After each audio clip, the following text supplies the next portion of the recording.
Hello friends, welcome to our YouTube channel. In this video, I am going to tell you about how to fix your frozen screen problem in your AI Plus smartphone. Before watching this video, if you have not subscribed to our YouTube channel, then subscribe to it and like our video. So let's start friends. First, you can see how you can fix frozen screen. If your screen is sometimes working, sometimes not.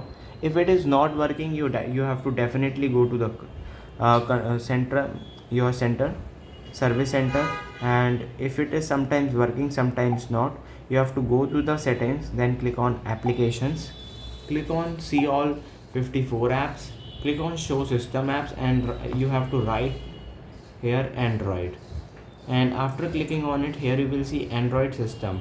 You have to clear cache it, then press back. Again you have to write here Google,